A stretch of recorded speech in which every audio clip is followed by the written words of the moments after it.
आज दिनांक 8 ऑगस्ट 2025 आम्ही पनवेलमध्ये सांगटोली या ठिकाणी जात आहोत आणि ऑगस्ट महिना आहे, पाऊस बराचसा पडून गेलाय, त्यामुळे रस्त्याच्या दोन्ही बाजूंना खूप छान पद्धतीने हिरवगार आपल्याला दिसतंय। छानशी झाडं वाढलेली आहेत, छोटी छोटी लाल कलरची जांभळ्या रंगाची फुलं आपल्याला दिसतात, खूप छान वाटतंय।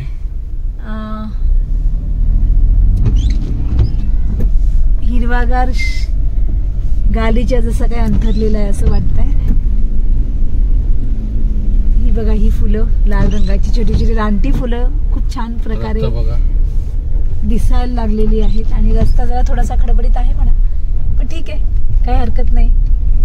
सगळ्या झाडांकडे बघताना एक छान सौंदर्य दिसतं आणि डोळ्यांना खूप छान वाटतं हे दृश्य बघून। असं हे सांगटोलीकडे आम्ही चाललेलो आहोत, त्या डोंगराच्या बघा, आणि हा समोर दिसतोय तो डोंगर, तो सुद्धा हिरवागार झालाय, खूप छान झाडं त्यामध्ये आलेली आहेत आणि सगळीकडे झाडं दिसतात। हे बघा, धबधबा इथे फुल हे बघा, हे फुल अशी छान जांभळ्या रंगाची फुलं, कुठे लाल रंगाची फुलं दिसतात आहे।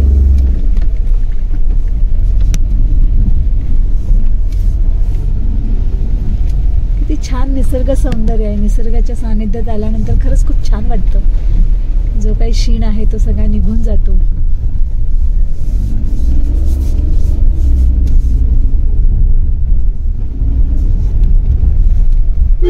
8 ऑक्टोबर आहे आणि आम्ही इथे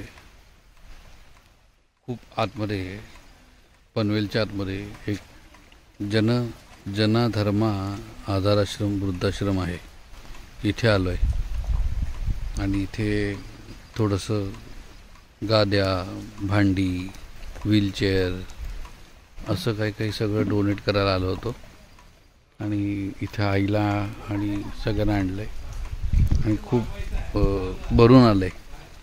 आज बोलायला शब्द नाही आहेत, त्या सगळ्यांच्या आठवणी, सगळ्यांची दुःख याच्यामध्ये आम्ही काहीच करू शकत नाही, पण जेवढं आम्ही देण्याचा प्रयत्न केला आहे तेवढं हे सगळं आणून दिलं आणि आज सगळं बघितलं आहे। आई कसं वाटलं? पुढच्या वेळेला येऊया आपण, पुढच्या वेळेला येतो खाऊ घेऊन नक्की सगळ्यांना, हो नक्की येणार। अरे माणसाला असं वाटते, आपको बुक्स अच्छा लगता है ना रीड करने के लिए, मैं लेके आऊंगा। कौन सा चाहिए वो बोलो खाली। हिंदी और इंग्लिश का मैगजीन, मराठी का गृह शोभिका मैगजीन,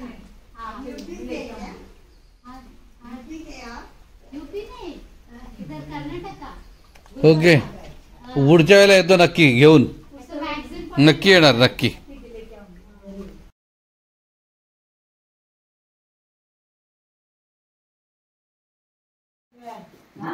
आज आपली घरची माणसं असते ना तर ती वेळ नसती आली नाही हो।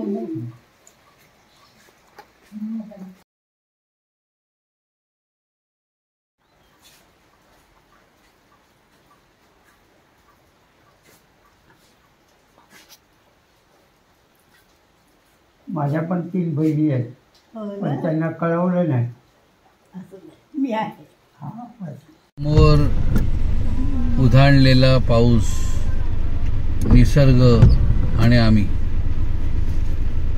या नीरव शांततेत आम्ही एका वृद्धाश्रमाला भेट देण्यासाठी गेलो होतो। जे काही साहित्य जमलं ते आम्ही तिथे डोनेट केलं।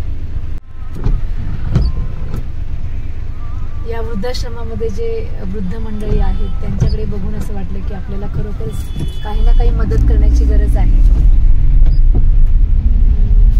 आणि जेवढी होईल तेवढी मदत करण्याचा नक्की